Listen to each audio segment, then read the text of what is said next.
আলহামদুলিল্লাহ, সব ভালো যেন একসাথেই হয়। আলহামদুলিল্লাহ, আজকে প্রথম রোজা আছি। তো আজকেই কিন্তু আমার পেজে 50,000 ফলোয়ার হয়ে গিয়েছে। আবারও বলি আলহামদুলিল্লাহ। জানি 50,000 ফলোয়ার অনেকের কাছেই কিছুই না, তবে আমার কাছে অনেক কিছু। এবং আমার মতো অনেকেরই আশা আছে তাদের পেজেও 50,000 ফলোয়ার হোক। তো অবশ্যই আমি দোয়া করি তাদের মনের আশা যেন পূর্ণ হয়, যারা চায় যে তাদের পেজটাও বড় হোক। তো প্রথম রোজায় অনেক খুশি আমি, আর এটা সম্পূর্ণ সম্ভব হয়েছে আপনাদের জন্য, যারা আপনারা আমার ভিডিও লাইক কমেন্ট করেছেন এবং শেয়ার করেছেন। আপনাদের জন্যই আমার 50,000 ফলোয়ার পূর্ণ হয়েছে।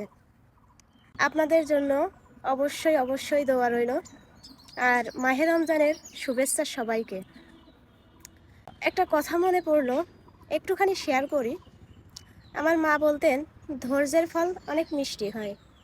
তো আসলেই ধৈর্যের ফল কিন্তু মিষ্টিই হয়। আম্মু আমাকে অনেক বোঝাতো। আমার যখন প্রথম বিয়ে হয় তখন আমি অনেক ছোট।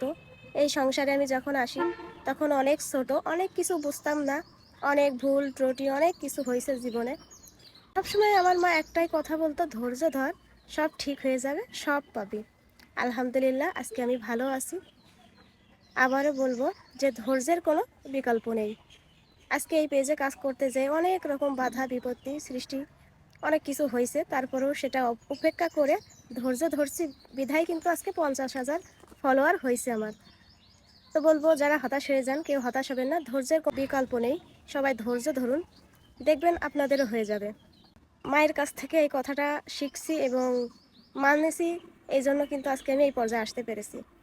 তো আপনারা আমাকে অনেক অনেক ভালোবাসা দিয়েছেন, অনেক লাইক কমেন্ট শেয়ার করেন, আমার অনেক ভালো লাগে। তো প্রথম রোজার দিন আমার এমন একটা খুশির সংবাদ শেয়ার করলাম আপনাদের সাথে। প্রথম রোজায় 50,000 ফলোয়ার, অনেক ভালো লাগতেছে। তো যাই হোক, পরিশেষে একটা কথাই বলবো, সব জায়গায় বাধা বিপত্তি আসবে, কিন্তু সব জায়গায় সব কিছু উপেক্ষা করে আপনাকে এগিয়ে যেতে হবে। তো আবারও বলি সবাইকে মায়ের রমজানের শুভেচ্ছা। প্রথম রোজা কে কে আছেন অবশ্যই কমেন্টে জানাবেন, এবং কার কেমন কাটতেছে অবশ্যই জানাবেন। আমি সবার জন্য দোয়া করি, আপনারাও আমার জন্য দোয়া করবেন।